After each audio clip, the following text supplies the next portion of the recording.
सर्वांना good morning. आज आपण या व्हिडिओमध्ये सराव चाचणी पहिली स्कॉलरशिप परीक्षा इयत्ता 8वीसाठीचं पेपर बुद्धिमत्ता विषयाचा सोडवणार आहोत. तर बुद्धिमत्तेचा 26वा प्रश्न हा इथे काढलेल्या ग्रीन आकृतीवरती आधारित होता. तर प्रश्न 26व्यामध्ये असं विचारलेला आहे की लपंडाव खेळणाऱ्यांची संख्या ही बाकीचे जे खेळ आहेत हे सगळे खेळ खेळणाऱ्या विद्यार्थ्यांच्या संख्येपेक्षा कितीने जास्त आहे. तर सगळे खेळ खेळणारे जे विद्यार्थी आहेत बघा, हा जो आयत आहे या आयतामधले जे विद्यार्थी आहेत, जेवढे आकडे आयतामध्ये आहेत तेवढे विद्यार्थी हे आटापाटा नावाचा खेळ खेळतात. वर्तुळातले हे आटापाटा खेळ खेळतात. जे आयतामधले संख्या आहेत तेवढे विद्यार्थी लगोरी हा खेळ खेळतात आणि त्रिकोणामध्ये जे विद्यार्थी आहेत ते लपंडाव खेळ खेळतात. तर याच्यामध्ये सर्व प्रकारचे खेळ खेळणारे जे विद्यार्थी आहेत ते आहेत 15, कारण हा 15 आकडा तीनही आकृत्यांमध्ये आहे. म्हणून सर्व खेळ खेळणाऱ्यांची संख्या, सर्व खेळ खेळणारे विद्यार्थी आहेत 15. आणि लपंडाव किती जण खेळतायत, तर लपंडाव हे 8 आणि 3 हे दोन विद्यार्थी जे आहेत, हे दोन टाईपचे विद्यार्थी हे लपंडाव खेळतात, म्हणजे टोटल 11 जण खेळतात. तर सर्व खेळ खेळणाऱ्या मुलांची संख्या ही फक्त लपंडाव खेळ खेळणाऱ्या मुलांच्या संख्येपेक्षा नक्की जास्त आहे. ही संख्या जास्त आहे आणि ती कितीने जास्त आहे, 4 ने जास्त आहे. हे लगेच कळून येते, कारण काय, लपंडाव खेळतात 11 जण आणि सगळे खेळ खेळणारे विद्यार्थी आहेत 15, म्हणून त्यांच्यातला फरक येतो 4. तर 4 ने जास्त असं त्याचं उत्तर येते. पर्याय क्रमांक 3 हे याचं उत्तर आहे. पर्याय क्रमांक 3. त्याच्यानंतर लगोरी आणि फक्त लपंडाव खेळणारे एकूण विद्यार्थी किती किंवा मुले किती. फक्त लगोरी आणि फक्त लपंडाव. बघा प्रश्न 27वा आहे हा. तर फक्त लगोरी खेळणारे किती जण आहेत, फक्त लगोरी याचा अर्थ होतो फक्त आयतामध्ये असणाऱ्या संख्या, म्हणजेच काय होणार आहे, 7 अधिक 21 म्हणजे झाले 28. त्याच्यानंतर फक्त लपंडाव खेळणारे जे विद्यार्थी आहेत ते 8 अधिक 3 म्हणजे झाले 11. आणि यामुळं एकूण संख्या जी होणार आहे फक्त लपंडाव आणि फक्त लगोरी ह्या खेळणाऱ्यांची एकूण संख्या जी आहे ती 28 अधिक 11 म्हणजेच 39 इतकी होणार आहे. पर्याय क्रमांक 1 हे याचं उत्तर आहे. पर्याय क्रमांक 1 हे या प्रश्नाचं उत्तर येणार आहे 27व्याचं. त्याच्यानंतर प्रश्न 28वा जे की फिक्स क्वेश्चन आहेत. आरशातली प्रतिमा आणि पाण्यातली प्रतिमा हे स्कॉलरशिपच्या परीक्षेला असतातच. मग इयत्ता 5वी असू दे किंवा इयत्ता 8वी असू दे, दोन्ही इयत्तांसाठी हा प्रश्न फिक्स असणार आहे. तर इथं एक त्यांनी आकृती दिली आहे. फक्त आता इथं पाण्यातले प्रतिबिंब पर्यायातून निवडायचे आहे. पाण्यातलं प्रतिबिंब म्हणजे हे अशा पद्धतीनं प्रश्न हा दिलेला आहे. बघा प्रश्न दिलाय हा प्रश्न क्रमांक 28वा. याच्यामध्ये दिलाय 3, 5 and 9 आणि पाण्यातली प्रतिमा आपल्याला शोधायची. याची पाण्यातली प्रतिमा कशा पद्धतीनं येते. तर सिंपल आता पर्याय आपल्याला आडवे दिलेले असतात, तर बऱ्याच जणांना कन्फ्यूज होत असतं की काय करावं ते समजत नाही. तर अशा वेळेला खास करून पाण्याचे प्रतिबिंब सोडवत असताना तुम्ही अशी टेक्निक वापरून बघा. जर तुम्हाला सोपं वाटलं तर जरूर हे फॉलो करा. तुम्ही काय करायचं, खालच्या बाजूला अशा पद्धतीचा चौकोन काढून घ्यायचा, म्हणजे जो प्रश्नाचा आहे तोच. आता ह्या 3ची जी खालची बाजू आहे ती इथे येणार आहे, 5ची जी खालची बाजू आहे ती इथे येणार आहे आणि 9ची जी खालची बाजू आहे ती इथे येणार आहे. आणि यांच्या ज्या वरच्या बाजू आहेत त्या सगळ्या इथं जातील. हे लक्षात ठेवा पाण्याच्या प्रतिबिंबामध्ये. तर त्याच्यामुळं ही जी फिगर आहे, हे जो वरचा पार्ट आहे, हा एवढा पार्ट, हा असा जो पार्ट आहे तो कुठे येणार आहे, तो येणार आहे अशा पद्धतीनं. ही आडवी लाईन जी येणार आहे ती इथं आडवी लाईन इथे येईल. त्यानंतर ही लाईन अशी आहे, तर याचा अर्थ हे जेव्हा उलटी होईल, जेव्हा ही फिगर 3ची जेव्हा उलटी होईल तेव्हा ही फिगर येते अशी, ही आकृती येणार आहे अशी. आणि हा जो सर्कल, हा जो असा कर्वेचर पार्ट आहे 3चा, तो येणार आहे असा पाण्यातल्या प्रतिमेमध्ये. त्यानंतर दुसरा जो पार्ट आहे, आता 5ची ही जी आडवी रेष आहे ती येईल इथं.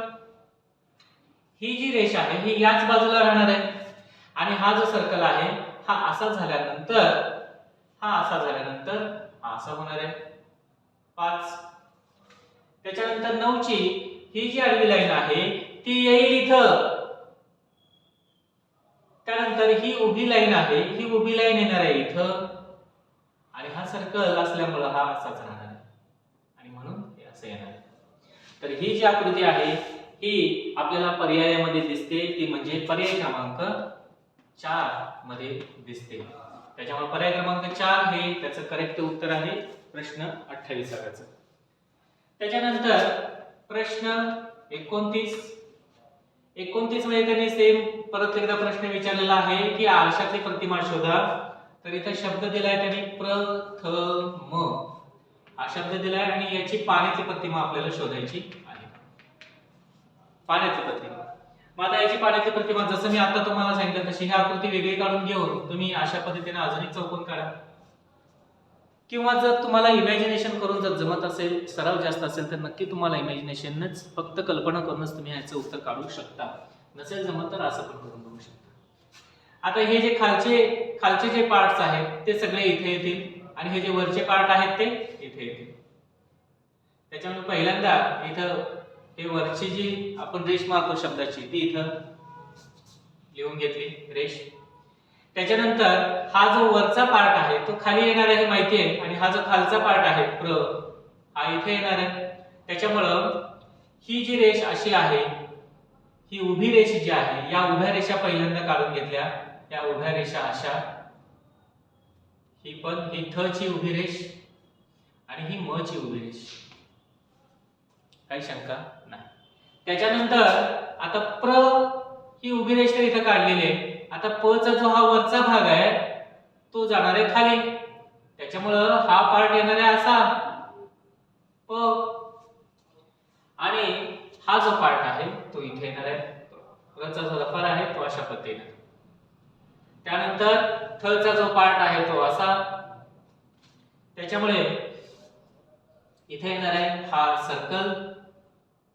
बघा, हा थ चा जो पार्ट आहे तो सर्कल हा इथे आला. त्याच्यानंतर हा पार्ट जाईल आता इथे आणि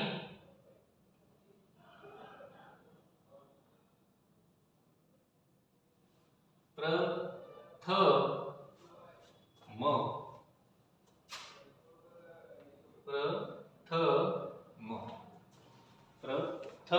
आणि म अशा पद्धतीने येणार आहे. परत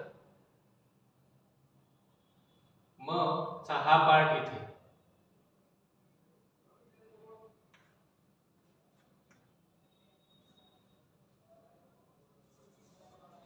मग हा भाग येणार अशा पद्धतीने.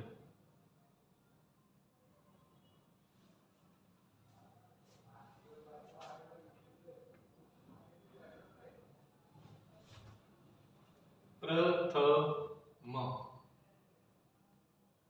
ओके, तर हा पर्याय येतो पर्याय क्रमांक 3.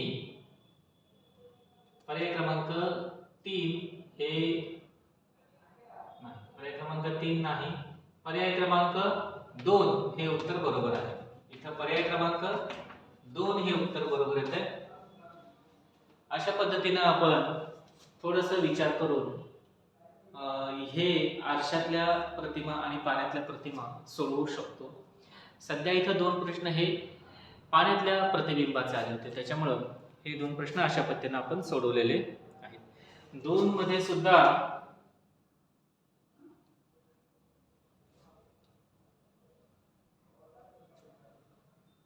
ठीक आहे,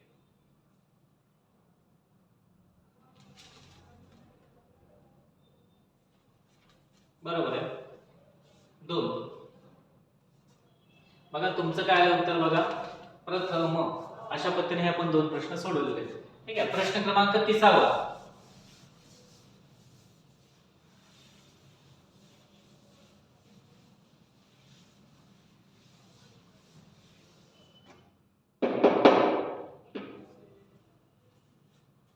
प्रश्न क्रमांक 30.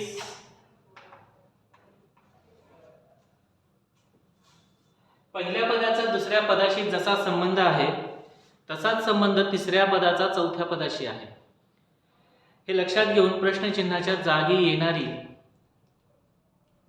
येणारा पर्याय शोधायचा आहे. तर प्रश्न 30व्यामध्ये असं दिलेलं आहे, पोर्ट ब्लेअर. इथं ब्लेअर असं यायला पाहिजे, बेअर नाही, पोर्ट ब्लेअर. त्याच्यानंतर हे असं दिलंय अंदमान निकोबार. अंदमान निकोबार. आता पोर्ट ब्लेअर ही अंदमान निकोबारची राजधानी आहे. त्याच्यामुळं दमण हा जो भाग आहे, आता दमण ही सुद्धा राजधानी आहे. कशाची? तर दीव दमण आणि दादरा नगर हवेली. असं दीव दमण, दोन पर्याय आपल्याला अचूक निवडायचे, दीव दमण किंवा दादरा नगर हवेली. यांचं जे मेन शहर आहे, राजधानी म्हणा, हे दमण आहे. त्याच्यामुळं याचं उत्तर मला वाटतं दादरा नगर हवेली आणि दीव दमण म्हणजे पर्याय क्रमांक 1 आणि 3. पर्याय 1 आणि 3 हे दोन्ही बरोबर आहे. ठीक आहे. तर आपण सध्या असं देतोय 1 आणि 3. मागच्या प्रश्नात होता आपण 2 काढलं होतं, याचं 4 काढलं. ठीक आहे. त्याच्यानंतर KF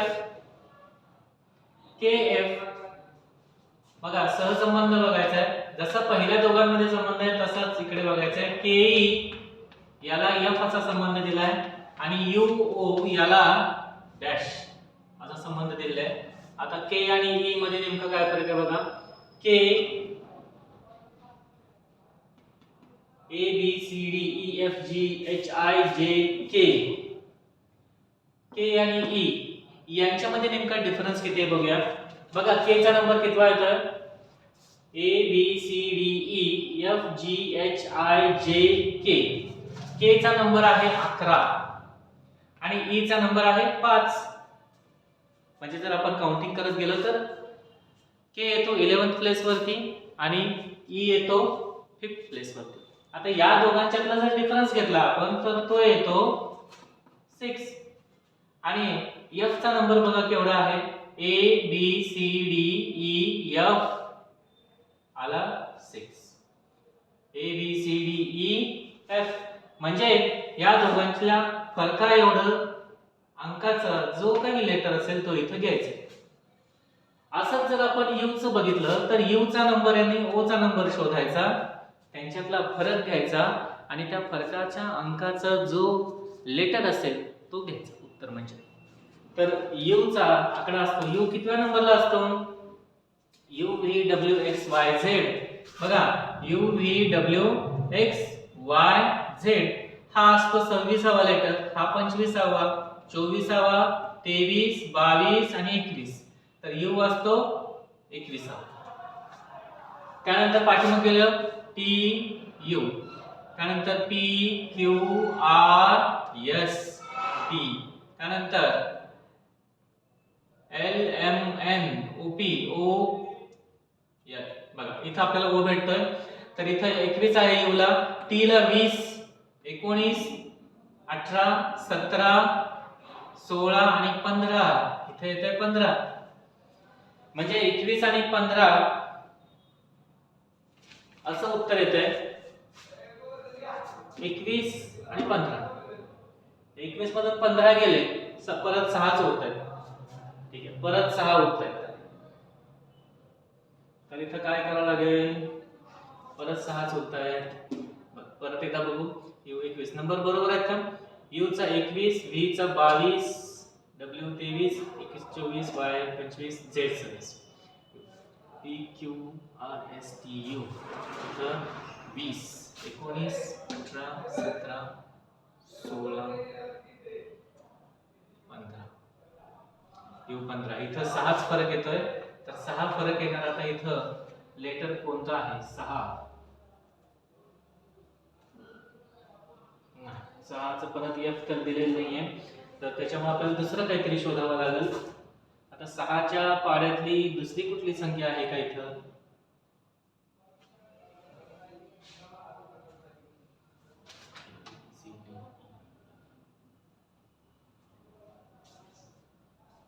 दोघांच्यातला 6चा फरक आहे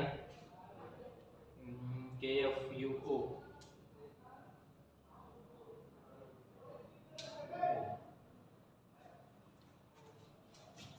ओचा नंबर येतो 15 OPQRST.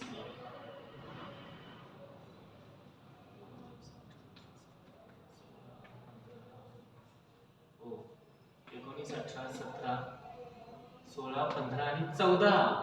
इथे आकडा घ्यायचा चुकलेला होता तर त्याच्यामुळे ओ चा नंबर येतो 14. 7 नंबरला कोण आहे? तो पण नाही.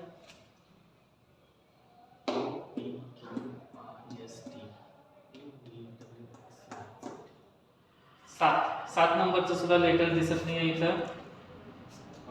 इथं हे मी काय करतोय हे जर समजलं नसेल तर इथं ABCD चा आपण असे नंबर्स टाकले आहेत ABCDEFGHIJKLMNOPQRSTUVWXYZ अशा पद्धतीने नंबर घेतलेले आहेत.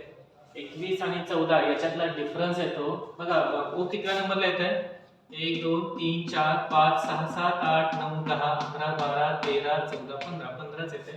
ओ 15 ला आहे आणि 21 21 - 15 हे येत आहे 6. तर आता 6 नंबरचा ऑप्शन तर इथे दिसत नाहीये. त्यांनी पर्याय दिलेले आहेत Q किंवा R किंवा P किंवा M. तर याच्यातलं जर आपण बघितलं तर M येतो.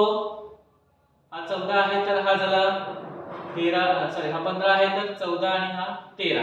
पण 13 येण्याचा काही प्रश्न तसा दिसत नाहीये. के 11व्या स्थानावरती आहे. ठीक आहे. त्याच्यानंतर ई आहे 5व्या स्थानावर बरोबर आहे. फरक एवढं घेतलंय. यू 21 आणि परत एकदा फरक 6 येतोय. आणि याच्यातलं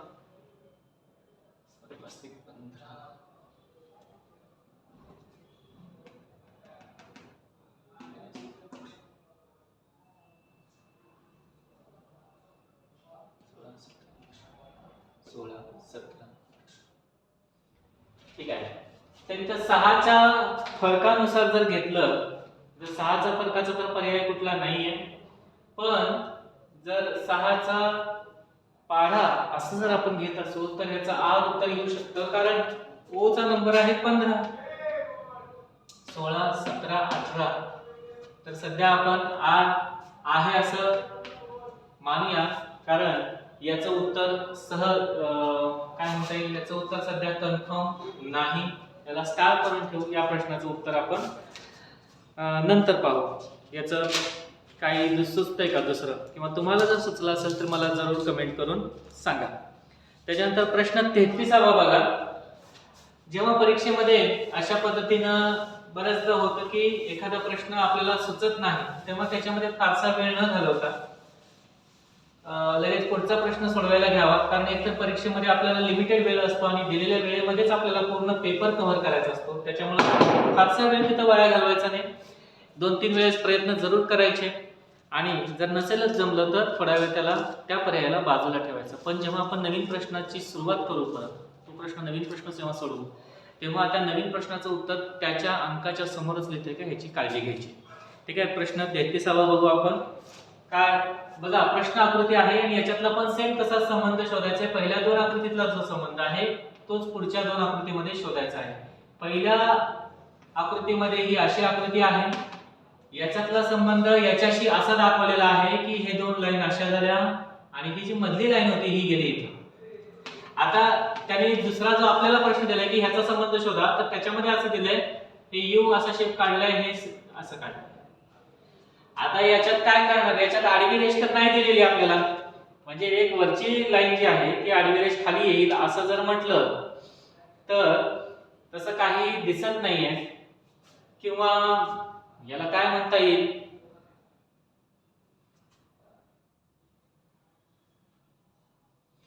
ह्या वरच्या 2 लाईन्स तशाच ठेवलेल्या आहेत त्याच्यामध्ये आणि ही वाली आडवी लाईन ही इथे घेतलेली आहे. मग ते तसंच घ्यायचं की अजून काही.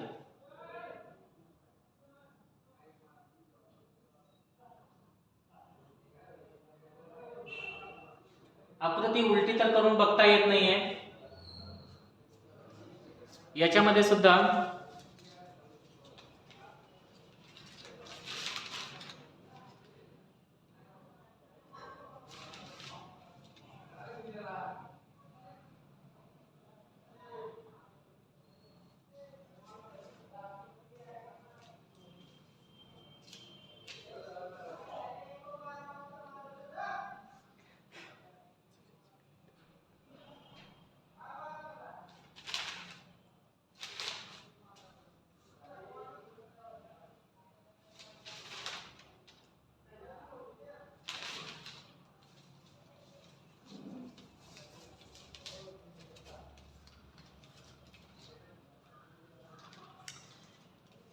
याच्यात ही उत्तर तरी काही सुचत नाहीये की नेमकं काय केलं या प्रश्नामध्ये, कारण इथं आडवी रेष दिलेली नाही.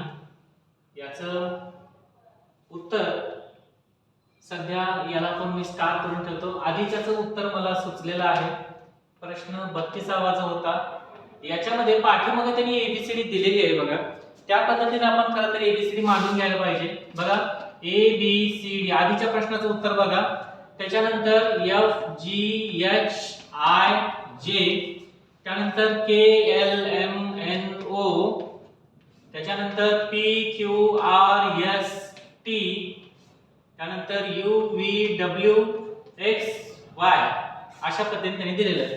आता त्यांनी असं सांगितलं होतं की के आणि एफ बघा, के आणि त्याच्यानंतर ई, के आणि ई बघा, या ग्रुपचं पहिलं अक्षर, या ग्रुपचं शेवटचं अक्षर आणि याच्या जवळचं घेतलं होतं एफ, म्हणजे के च्या जवळ घेतलं एफ. आणि असंच आपल्याला दुसरं काय विचारलं, दुसरं विचारलं होतं त्यांनी यू ओ, यू आणि ओ. आता यू आहे याचं पहिलं लेटर, या ग्रुपचं लेटर, आणि त्याच्यानंतर ओ आहे या ग्रुपचं शेवटचं लेटर, म्हणजे याच्या जवळचं कोण आहे पी, तर याचं उत्तर येत आहे पी. 100% याचं पी उत्तर आहे. आता सुचल्यामुळे मी याचं उत्तर लिहून टाकतो. 32 चं येते पी, पर्याय क्रमांक 3, पर्याय क्रमांक 3 असं त्याचं उत्तर येते. ठीक आहे. त्यानंतर हा 33वा प्रश्न, याचं उत्तर तुम्हाला काही सुचतंय का मला कमेंट करून जरूर सांगा. त्याच्यानंतर 31वा प्रश्न एक सोडवायचा राहिला होता आपला, नजर चुकीनं हा प्रश्न मी पुढचा घेतला होता. प्रश्न 31वा बघा, याच्यामध्ये असं दिलंय 67:21 आणि याचा संबंध पुढे दिलेला आहे 89 शी कसा येणार आहे. बघा एकदम सोपा आहे. 6 7 जा 42 आणि 42 च्या हाफ जर केलं तर येतात 21. तसंच मग इकडे पण करायचं. 8 9 जा 72 आणि 72 च्या हाफ केलं तर किती येत आहे 36. अशा पद्धतीने आपण सोडवू शकतो. याचा पर्याय क्रमांक 2 हे उत्तर येते 31चं. सो 31 चं पर्याय क्रमांक 2 हे उत्तर बरोबर आहे. त्याच्यानंतर बघा मला जसं सुचल तसं मी सोडवत चाललोय आणि याच्यामध्ये काही प्रश्न चुकूही शकतील, काही प्रश्न अजून वेगळ्या पद्धतीने सोडवता आले असते. त्याच्या तसं काही असेल तर तुम्ही मला जरूर कमेंट करून सांगा, त्या गोष्टी माझ्या सुद्धा लक्षात येतील. ठीक आहे. आता हा 33वा प्रश्न, याच्यात जी मगाशी आकृती काढली होती त्यातही मला सध्याला काही सुचत नाहीये. जर तुम्हाला काही सुचलं असेल तर मला जरूर कमेंट करून सांगा, मी ते परत नंतर डिस्कशनला घेईन. त्यानंतर प्रश्न 34वा होता. 34वा प्रश्न दिलाय सिसर किंवा शिसे, त्याला दिलाय पीबी आणि पुढे दिलाय पारा. आता पारा म्हणजे असतो मर्क्युरी, या पाराला आपण म्हणतो मर्क्युरी, जो की थर्मामीटर मध्ये वापरतात आणि त्याचं सिंबल दिलंय. आता शिसे जे आहे याला लीड म्हणतो आपण, शिसे जे आहे याला लीड, आणि लीडचं सिंबल काय आहे प्लंबम. याचं लीडचं नाव आहे प्लंबम आणि याला पीबी असं सिंबल आपण वापरतो आणि पाराला जे सिंबल वापरतात ते आहे Hg. त्याच्यामुळे याचं उत्तर येतं Hg, पर्याय क्रमांक 4 हे त्याचं उत्तर येतं. ओके. अशा पद्धतीनं आपण 34 पर्यंत हे प्रश्न सोडवलेले आहेत. त्याच्यानंतर 35वा प्रश्न, एका सांकेतिक भाषेत चरण हा शब्द 523 असा लिहितात.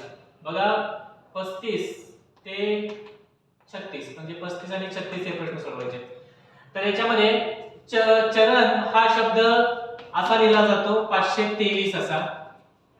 चरण 523. त्याच्यानंतर मकर लिहिला जातो 637 ला. त्याच्यानंतर चटक हा शब्द लिहिला जातो 624 असा. बघा कधी पण विचार असा करायचा की दोन्हीकडे कोणकोणते शब्द कॉमन आहेत आणि कोणते अंक कॉमन आहेत. इथं पण क दिसतंय, इथं पण क दिसतंय. त्याच्यामुळे या संख्येत आणि या संख्येमध्ये कोणता अंक असा आहे जो दोन्हीकडे कॉमन आहे, तर तो आहे 6 6. त्याच्यामुळे क बरोबर 100% 6. त्याच्यानंतर इथं पण 2 दिसतंय आणि इथं पण 2 दिसतंय. आता या शब्दात आणि या शब्दात काय सेम आहे? च. तर त्याच्यामुळे च बरोबर काय होणार आहे? 2. च बरोबर 2 होणार. त्यानंतर आता 6 संपलेले आहेत, 2 संपलेला आहे. राहतंय आता इथं एक. आता दोन्हीकडे कॉमन असं राहते ते 3. आता या शब्दामध्ये आणि या शब्दामध्ये मकर आणि चरण मध्ये काय कॉमन आहे? तर ते आहे आता क आणि च सोडून द्यायचं. राहिलंय म, र आणि न. र आहे बघा, र आणि र. तर र बरोबर काय होणार आहे? 3. कारण हे 3 इथं पण आहे, इथं पण आहे. म्हणजेच हे र म्हणजेच काय होणार आहे? 3 होणार आहे. आता आपल्याला असं विचारलंय करण आणि आता उरलंय फक्त न. तर याच्यामध्ये एकच अंक उरलाय, तो म्हणजे 5 बरोबर न असू शकतो. जो 5 आहे तो म्हणजेच न आहे. आपल्याला जे त्यांनी 2 प्रश्न विचारलेले आहेत ते इझिली आपण फाइंड आउट करू शकतो. याच्यावरून बघा कोणते 2 अंक, कोणते 2 अक्षर कॉमन आहे त्याच्यावरनं हे ठरवून घ्यायचं. आणि मग आपल्याला त्यांनी 35वा प्रश्न विचारलाय की करण हा शब्द कसा लिहिणार. तर करण हा शब्द आपण लिहिणार, करणला क चा 6, र येतो 3, त्याच्यानंतर 6 3 आणि न 5. तर 635 किंवा 635 करण 635 किंवा 563. कारण हे 3 अक्षर आली पाहिजे आणि असं हे बंधनकारक नाहीये की ते त्यांचा क्रम सेम आला पाहिजे. त्याच्यामुळे 563 हा अगदी बरोबर पर्याय आहे. 563 हे करेक्ट उत्तर आहे. आता एक अंक याच्यामध्ये राहिलाय तो म्हणजे 7. हा 100% म असणार आहे. म बरोबर असणार आहे 7. म असणार आहे 7. आता 276 पासून तयार होणारा अंक कुठला? तर 276 मध्ये इझिली सांगू शकतो. 2 म्हणजे आहे च, 7 म्हणजे आहे म आणि 6 म्हणजे आहे क. चमक. चमक हा शब्द तयार होतो. चमक.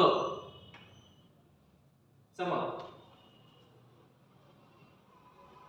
तर तुमचं काही वेगळं उत्तर आलं असेल तर तसं मला सांगा.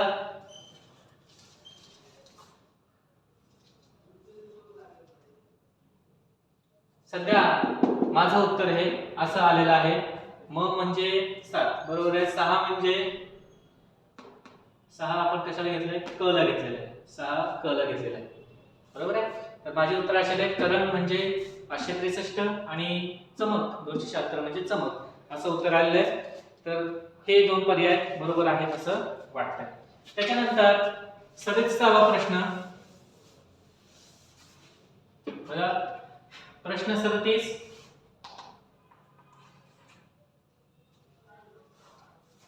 बेड बरोबर 4108. बेड बरोबर 4108. त्याच्यानंतर MED मेड बरोबर काय असं विचारलंय. आता बी बघा, बी आहे दुसरा. तर ह्या 2चा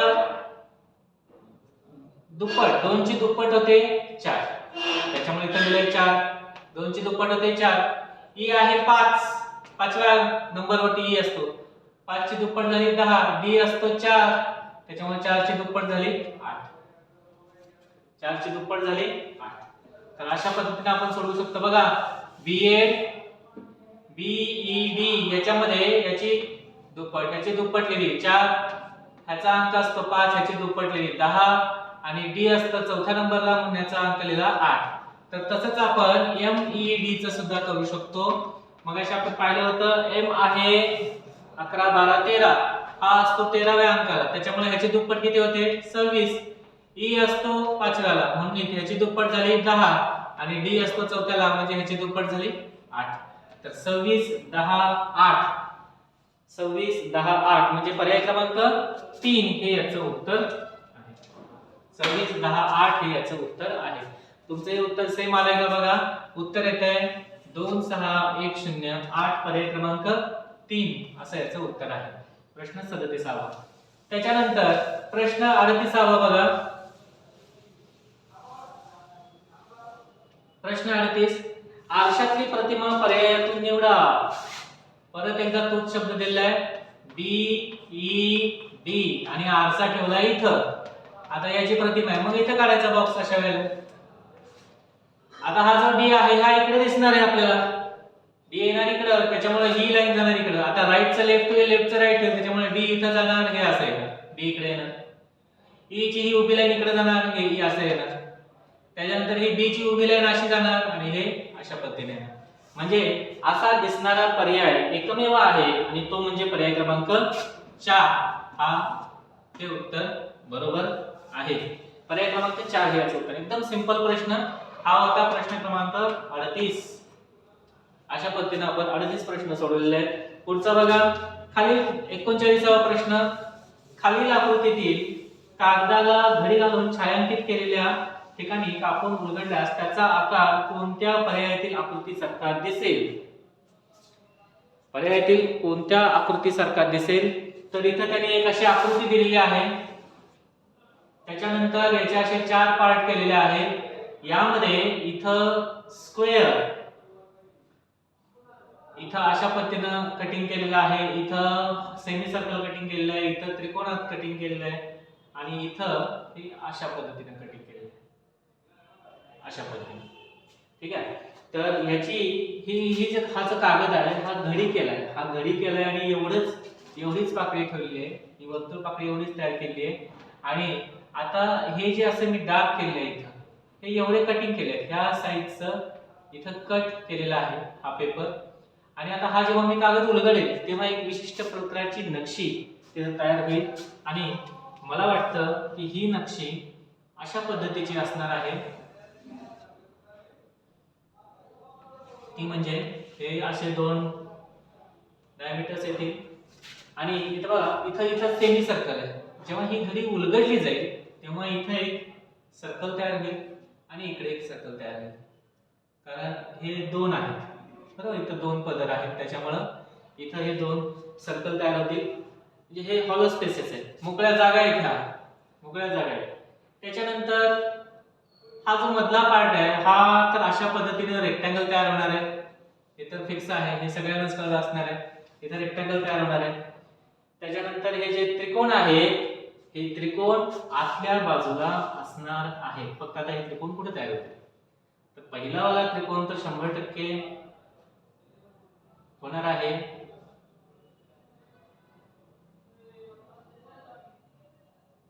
पहिला वाला त्रिकोण जो 100% तयार होईल तो म्हणजे इथे. त्याच्यानंतर इथे त्यानंतर इथे त्यानंतर इथे. आता याचं उत्तर मला खात्रीशीररित्या वाटतंय की याचं उत्तर पर्याय क्रमांक 3 हे असावं. पर्याय 3 हे उत्तर असावं. प्रश्न क्रमांक 39. तुमचं उत्तर काय आलंय मला जरूर सांगा. ठीक आहे. प्रश्न क्रमांक 39 नसेल हे थोडंसं समजून घेण्यासाठी खरोखरचा कागद घेऊन अशा पद्धतीने सर्क्युलर कागद घेऊन थोडेसे असे कट करून पाहिलं तर तुमच्या लक्षात येईल हे अशा पद्धतीनं येईल. आता हे फक्त इमॅजिनेशन बेस आहे. मी प्रत्यक्ष ही कात्रणं करून बघितलेली आहेत पण हे करून बघितलेलं नाही. तर तुम्ही हे करून बघा. हे उत्तर बरोबर आहे की नाही ते कन्फर्म करून सांगा. ठीक आहे. त्याच्यानंतर प्रश्न 40वा. कविताचा 6वा वाढदिवस सोमवार 17 मे 2024 रोजी झाला. बघा कविताचा 6वा वाढदिवस आहे तिचा आणि तो 6वा वाढदिवस कधी झालेला आहे 17 मे 2004. तर तिचा जन्म कोणता सोमवार सहावा वाढदिवस, सहावा वाढदिवस आहे सोमवार, सहावा वाढदिवस आहे सोमवार. कुठली तारीख येते? 17 मे 2004 ला. तिचा हा सहावा वाढदिवस म्हणजे तिला 6वं वर्ष तिच्या जन्माला सुरू झालं की संपलं. इथं भरपूर जण कन्फ्युज होण्यासारखे आहेत. तर बघा, एक पहिला इव्हेंट तिचा जन्म झाला म्हणजे कुठला? 17 मे. इथे किती आहे ते बघूया. 17 मे, 17 मे, 17 मे. इथे मी असं लिहून देतो मुद्दाम 17 मे म्हणजे कन्फ्युज होत नाही म्हणून 17. आता एक लक्षात घ्या, आज समजा 17 मे 2004 यांनी दिलेल्या माहितीनुसार हा सोमवार आहे. हा कुठला वार आहे? सोमवार. आणि 2004 हे आहे लीप वर्ष. ठीक आहे, म्हणजे या वर्षी 29 दिवस फेब्रुवारी मध्ये होते, पण याचा इथल्याशी काही संबंध येणार नाही. 2003 हे पाठीमागचं वर्ष, 2002 हे त्याच्या अगोदरचं वर्ष, त्याच्याही अगोदरचं वर्ष 2001, त्याच्याही अगोदरचं वर्ष 2000. आता मला सांगा की तिचा 6वा वाढदिवस म्हणजे अजून काही मला याच्यात चेंजेस करायला लागतील का? बघा, पहिला वाढदिवस कधी? हा इथे ना पहिला. दुसरा वाढदिवस कधी? हा दुसरा. त्याच्यानंतर सॉरी, पहिला वाढदिवस आपण उलट्या क्रमाने घेतलं पाहिजे. ठीक आहे, बघा, हा या 17 मेला तिचा कितवा वाढदिवस होता? 6वा. 17 मे 2004 ला तिचा कितवा वाढदिवस होता? 6वा. मग हा 2003 वाला कितवा वाढदिवस होता? 5वा. 2002 चा 4था, 2001 चा 3रा, 2000 चा 2रा आणि 2000 नाही, याच्यानंतर येणार 1999 हा तिचा कितवा वाढदिवस होता? पहिला. म्हणजे तिचा जन्म कधी झाला? इथंच भरपूर जण कन्फ्युज होतात, म्हणून कन्फ्युज इथंच होतात म्हणून मुद्दाम मी असं लिहून दिलेलं आहे. जन्म कधी झाला? 17 मे 1998. 17 मे 1998 ला तिचा जन्म झाला. तिचा पहिला वाढदिवस 1999, दुसरा वाढदिवस इथं, तिसरा वाढदिवस इथं, चौथा, 5वा आणि 2004 ला 6वा वाढदिवस झाला. आणि बस 2004 चा जो वाढदिवस आहे तो आलाय सोमवारी. तो आलाय सोमवारी. मग आता बघा, इथं तर सोमवार झाला, इथं अजून एक दिवस कमी. बघा, आता खाली इकडे आपण वार चालू करू. सोमवार एक दिवस कमी म्हणजे हा झाला रविवार. त्याच्यानंतर 2002 हा झाला या वर्षी शनिवार. त्याच्या अगोदरचा दिवस 2001 चा कधी होणार? शुक्रवारचा. ठीक आहे, त्याच्यानंतर 2000. आता सांगा, 2000 जर आलं तर इथं काय होणार आहे? 2000 जर आलं तर एक दिवस इथं कमी होईल, इथं नाही होणार. इथं गुरुवार येईल. गुरुवार मध्ये आता 2 दिवस कमी करावे लागतील का? तर हे लीप वर्ष आलेलं आहे. हे लीप वर्ष आलेलं आहे 2000, त्याच्यामुळे 2 दिवस कमी करायचे. गुरुवार सोडला तर बुधवार सोडायचा, त्याच्यानंतर मंगळवार पण सोडायचा. एक दिवस आपल्याला एक्स्ट्रा सोडायला लागणार आहे. म्हणजे इथं 1999 ला बुधवार नाही तर इथे येणार आहे मंगळवार. इथे येते मंगळवार. आणि तिचा जन्म येईल सोमवारीच. तिचा जन्म येईल सोमवारीच. आता एक सहज लक्षात आलं असेल तुमच्या, हे सोडून दाखवण्याचं कारण काय? हे बऱ्याच जणांना समजत नाही. म्हणून जन्माची तारीख काढायची म्हणजे वाढदिवस, हा पहिला वाढदिवस हा एका वर्षानंतर साजरा केला जातो, म्हणून हे अशा पद्धतीने घेतलं पाहिजे. ठीक आहे, आता याच्यामध्ये एक सिंपल आहे, एकच लीप वर्ष आलंय या दरम्यान म्हणून हे असं. ठीक आहे, एक दिवस आपण इथं एक्स्ट्रा काउंट करतो. म्हणून माझं उत्तर कविताचा वाढदिवस हा सोमवारी आला असं आलेलं आहे. तर तुमचं याच्यापेक्षा काही वेगळं उत्तर असेल तर मला जरूर सांगा. इथं 6वा वाढदिवस म्हणजे आठवड्याचे 7 वार पूर्ण होणार आहेत, म्हणजे जो वार आहे तोच रिपीट होणार आहे असा एक शॉर्टकट काही जण सांगतील. पण त्याचं एक कारण, या 6 वर्षाच्या गॅपमध्ये एखादं लीप वर्ष येणारच, एक लीप वर्ष येणारच, कारण लीप वर्ष हे दर 4 वर्षांनी येतं. त्याच्यामुळं इथं जर काही जण शॉर्टकटच्या निमित्तानं जर सांगत असतील की 7 गॅप आहेत, 7 वर्षांचा गॅप आहे बघा, 3, 6 आणि हे 7 वर्ष पाठीमागे तिचा बर्थडे असणार, हे सहज लक्षात येण्यासारखं आहे. म्हणजे आज जर तिचा 6वा असेल तर 7 वर्षापूर्वी तिचा जन्म झालेला आहे, मग एक लीप वर्ष त्याच्यात असतेच.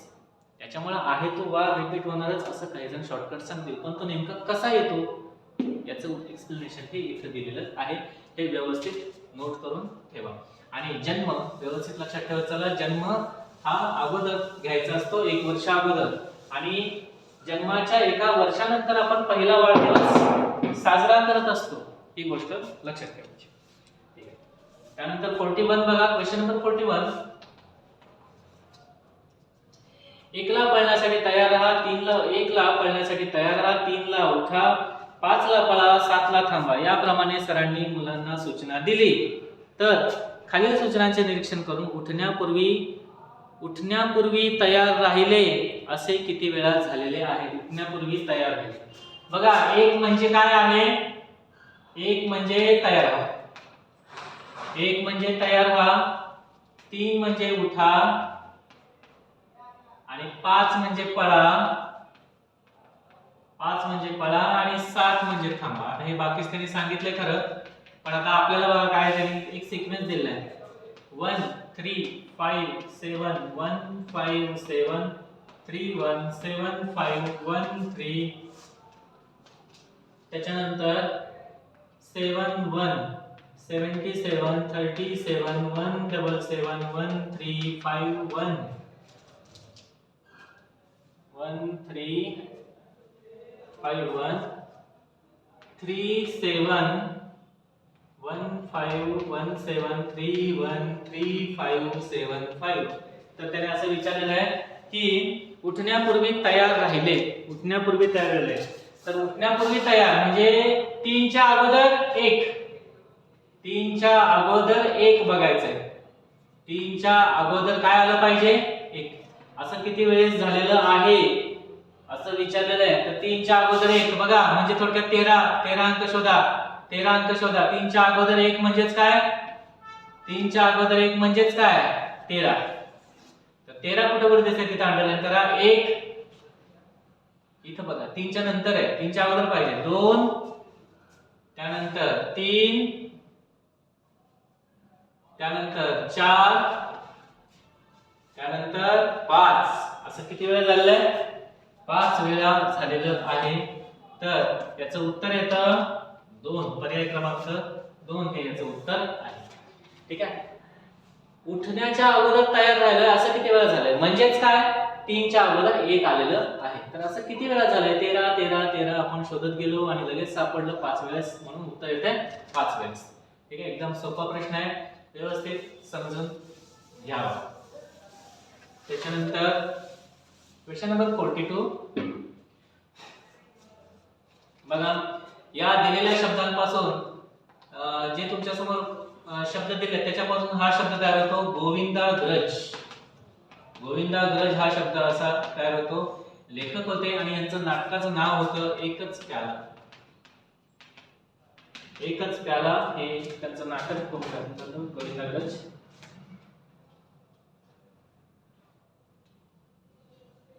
गोविंदाग्रज एकच प्याला. ठीक आहे. तर त्यांच्या नाटकांचे नाव दिले, ते टोपण नाव कोणाचं होतं आणि त्यांचं नाटक कुठलं, तर एकच प्याला हे नाटक होतं. ठीक आहे. त्याच्यामुळं पर्याय क्रमांक 1.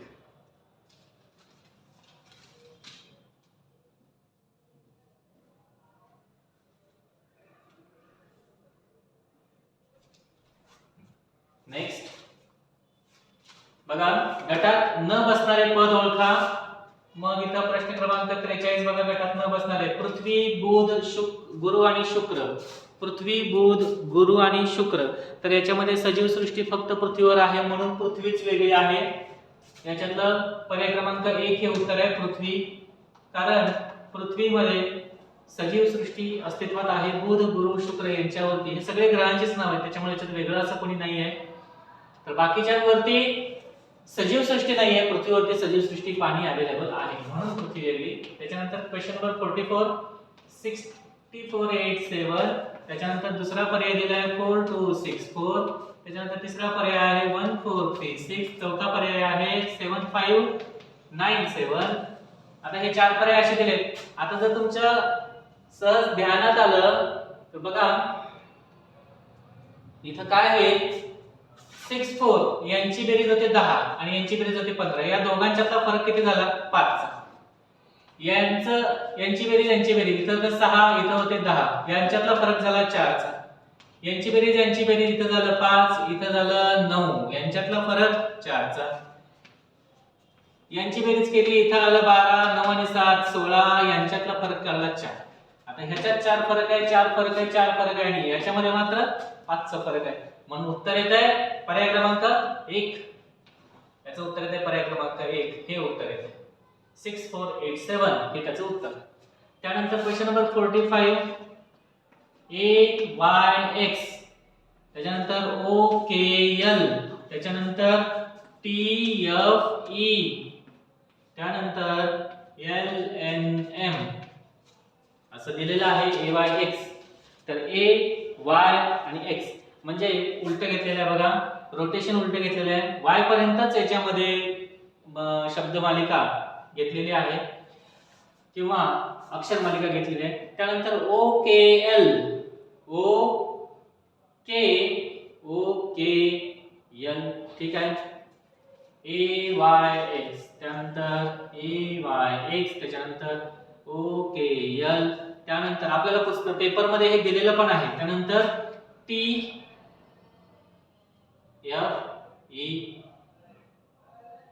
LNM,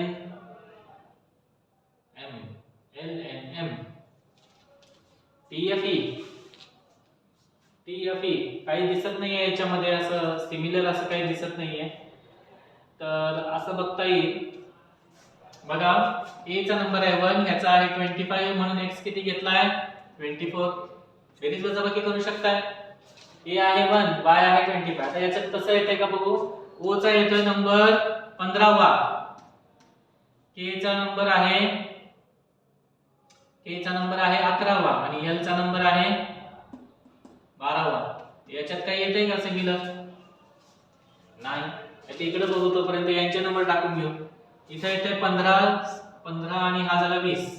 T येतोय 20, F येतो 6 आणि E येतो 5.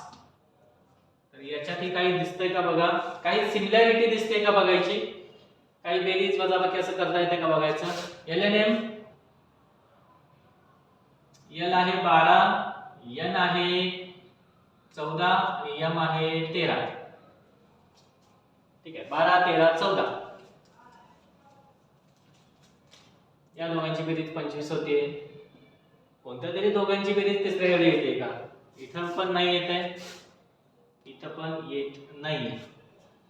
तर नेमकं काय दुसरं काही रिलेशन लागते का बघायचं.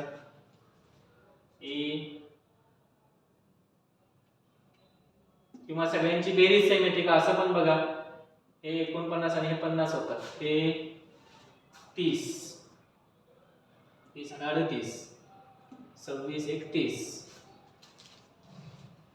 इथं यांची बेरीज होते 50, यांची बेरीज होते 38, यांची बेरीज होते 31, यांची बेरीज होते 7 ते 9 39. तर इथं मला असं वाटतंय याच्यात दुसरं काही मला आता सुचत नाहीये सध्या. असं सुचतंय की TFE कदाचित वेगळा असेल, कारण हा एकमेव प्राईम नंबर आहे. यांची बेरीज हा एकमेव प्राईम नंबर आहे असं सध्या मला सुचतंय. दुसरं अजून काही सुचलं तर नक्की सांगेन. सध्या TFE वेगळा आहे. तुम्हाला काही वेगळं सुचलं असेल तर मला जरूर सांगा. इथं या तिघांची बेरीज 31 म्हणजे प्राईम नंबर आहे, बाकी हे सगळे कंपोजिट नंबर आहेत. त्याच्यामुळे उत्तर मला वाटतंय TFE असावं या प्रश्नाचं उत्तर. आता ह्या पद्धतीचे प्रश्न बऱ्याचदा हे प्रश्न तयार करणाऱ्याच्या मनस्थितीवरती किंवा त्यांच्या विचार करण्याच्या पद्धतीवरती अवलंबलेले असतात. त्यांनी नेमका काय विचार केला हा जर आपल्याला नेमका विचार करता आला अगदी त्याच्यासारखाच तर आपलं उत्तर बरोबर येऊ शकतं. सध्या मला असा विचार तरी लक्षात आला की हे प्राईम नंबर असेल म्हणून हा वेगळा गट असणार आहे. अजून दुसरं काही असेल तर तसं जरूर कमेंट मध्ये सुचवा. ठीक आहे. तर त्याच्यानंतर पुढचं बघा क्वेश्चन नंबर 46. 46 मध्ये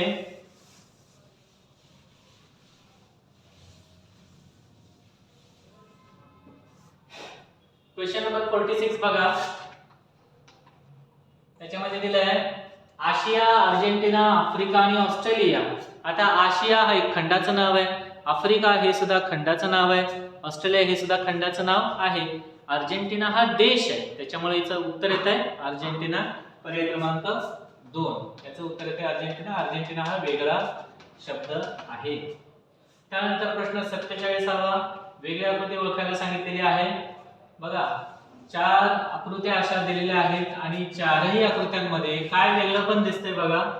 4 आकृत्यांचे असे 4 भाग केलेले आहेत. त्याच्यानंतर त्याच्यामध्ये 4 वेगवेगळ्या आकृत्या टाकलेल्या आहेत.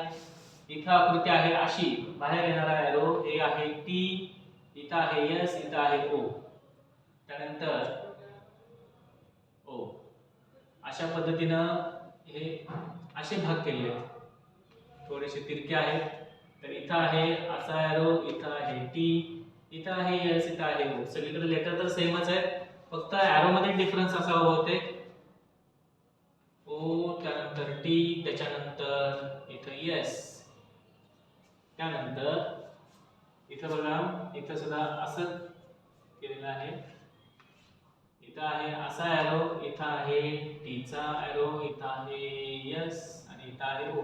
तर मला वाटतं याच्यातली एकमेव फिगर अशी आहे की ज्याच्यामध्ये एरोच्या डायरेक्शन आणि टी ची डायरेक्शन सेम आहे. याच्यामध्ये अपोजिट आहे, याच्यामध्ये अपोजिट आहे, याच्यामध्ये अपोजिट आहे. याच्यामध्ये दोघांची जी डायरेक्शन आहे, एरोची डायरेक्शन ही टी च्या या वरच्या हेड सारखी डायरेक्शन आहे, म्हणून हा पर्याय येत असावा असं मला वाटतं.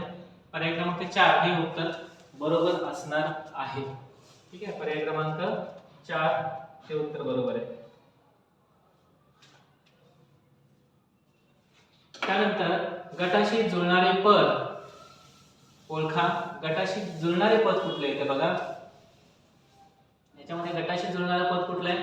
38, 46, 58 आणि 62. तर याच्यात हे 2 पर्याय आपल्याला निवडायचे. 38, 46, 58 आणि 62. तर यांच्याशी जुळणारे 2 शब्द 2 आकडे निवडायचे आहेत आपल्याला. तर 38, 46, त्यानंतर 58, 62 काय सांगता येईल याच्यामध्ये?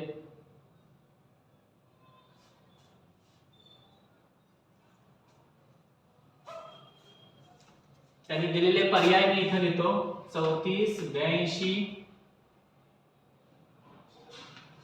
42 आणि 50. तर मला आता असं सुचतंय की इथं बघा 6 6 36 अधिक 2 म्हणजे झाले 38. त्यानंतर इथं 6 7 42 अधिक 4 म्हणजे झाले 46.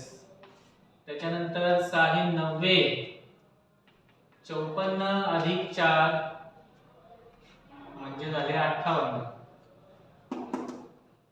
आता इथे 2 मिळून इथे 4, इथे 4. हे जरासं वेगळं आहे. 7 सख्ख 42. हा असं करता येईल. 7 सख्ख 42 म्हणजे पुढचा पाढा.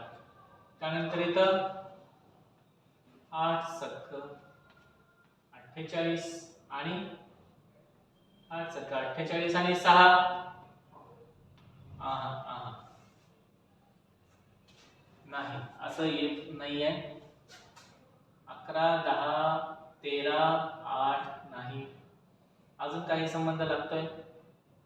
वर्गसंख्यांशी जवळीकता नाही. 3 4 5 6 8 6 8 8 3 4 5 6 2 आकडे शोधायचे आहेत आपल्याला.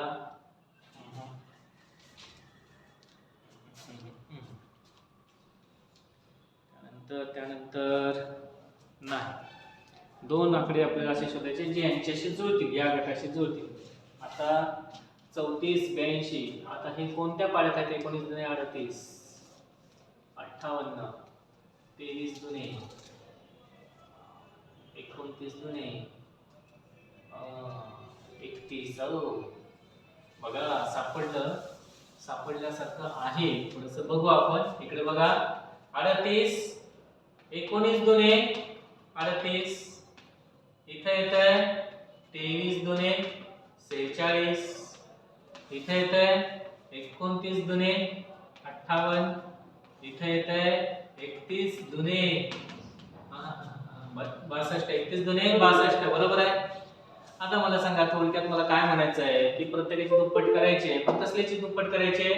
मूळ संख्येची दुप्पट करायची. प्राईम नंबर्सची दुप्पट करायची आहे. प्राईम नंबरची दुप्पट काय होणार आहे? 19 2 जा 38, 23 2 जा 46, 29 2 जा 58, 31 2 जा 62. मग याच्यातले असे दोन कोण आहेत जे प्राईम नंबर्सचे डबल आहेत. म्हणजे मला वाटतं एक आहे ते म्हणजे हे वाला 34. ते आहे 17 * 2. दोन पर्याय शोधायचे आपल्याला. आणि दुसरं आहे ते म्हणजे हे बघा 41 * 2 82. त्याच्यामुळे हे दोन पर्याय बरोबर आहेत.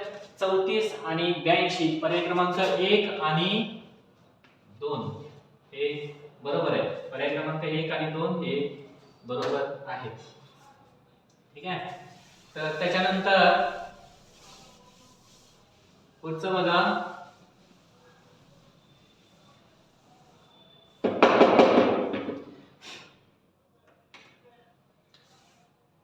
49वा प्रश्न. Question number 49. क्वेश्चन नंबर 49 असा आहे. त्रिकोण काढलेले आहेत 4. त्याच्यामध्ये आकडे लिहिलेले आहेत 12 18 24. त्यानंतर इथं क्वेश्चन मार्क 6 1 आणि 5. त्याच्यानंतर इथे दिले 4 4 3. त्यानंतर इथे दिले 3 3 4. नंतर 2 3 4. अशा पद्धतीने प्रश्न आहे. तिथला मधला अंक चौथ्या त्रिकोणातला शोधायचा आपल्याला. तर याचं उत्तर कसं येते बघा. तर मला वाटतं इथं असं बघा 3 × 2 × 4 सगळ्यांचा गुणाकार 3 दुने 6 6 दुने 6 चौक 24. तर 24 / 2 जर केलं तर आन्सर येते 12. इथं 4 × 3 × 3 that is 3 3 are 9 9 4 are 36. 36 / 2 that is 18. Next 3 × 4 × 4 that is equals to 3 4 are 12 12 4 are 48. So 48 / 2 is 24. तसंच इथं पण करायचं. तिघांचा गुणाकार करायचा 6 × 5 × 1 म्हणजेच झाले 5 × 5 5 × 30 आणि 30/2 केले म्हणजेच 15. असं उत्तर येणार आहे. So this is correct answer. Answer is 15. Option number 2. Option number 2 is a correct answer. हे व्यवस्थित तुम्ही स्क्रीनशॉट काढून पण ठेवू शकता. जर लक्षात येत नसेल नंतर तुम्ही याचा स्टडी करू शकता. क्वेश्चन पेपर स्टडी या जेव्हा तुम्ही व्हिडिओ बघत असता पोरांनो तेव्हा वही सोबत घेऊन बसत चला जेणेकरून पटकन काही नोट करून घेता येईल. ठीक आहे. क्वेश्चन नंबर 49 झाला. याच्यानंतर क्वेश्चन नंबर 50.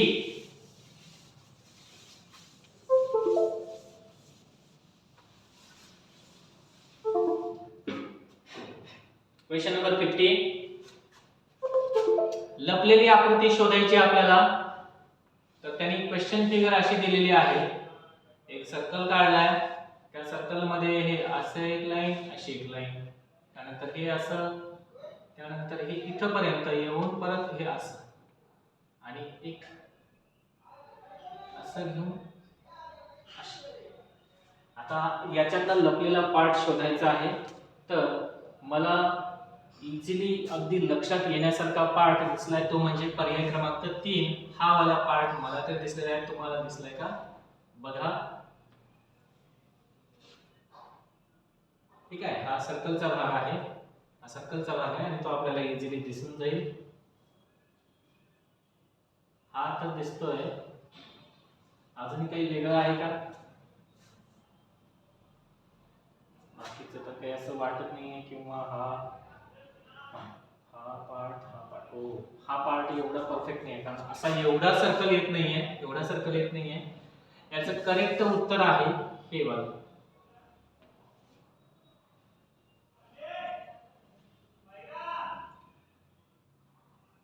याचं करेक्ट उत्तर आहे हे.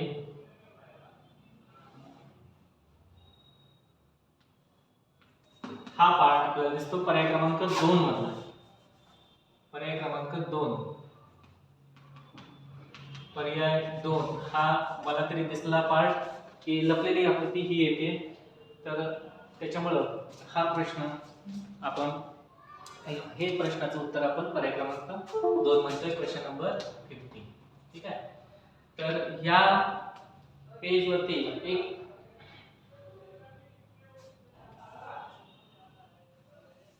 एवढे 50 प्रश्न ह्या पेपरचे आपण आता सोडवलेले आहेत. 50 म्हणजे टोटल जे बुद्धिमत्तेचे 50 प्रश्न आहेत त्याच्यातले आता आपण फक्त 25 प्रश्न सोडवून पाहिलेले आहेत विथ एक्सप्लेनेशन.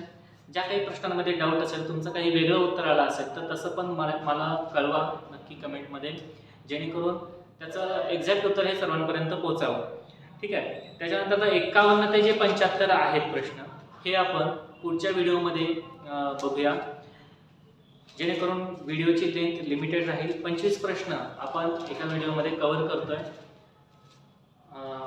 आणि याच्यामध्ये काही तुमच्या शंका असतील अजून तर मला जरूर सांगत चला. ठीक आहे. हा अशा पद्धतीचा व्हिडिओ तुम्हाला नक्की आवडत असेल आणि तुम्हाला अभ्यासामध्ये आपल्या चॅनलची हेल्प होत असेल तर जरूर आपल्या चॅनलला सबस्क्राईब करा आणि वेगवेगळ्या पॉईंट्सवरती जे खास करून मॅथमॅटिक्सचे बुद्धिमत्तेचे व्हिडिओ आहेत ते जरूर पाहत चला, जेणेकरून तुमच्या नॉलेजमध्ये आणखीन भर होत राहील. Thank you. Have a nice day.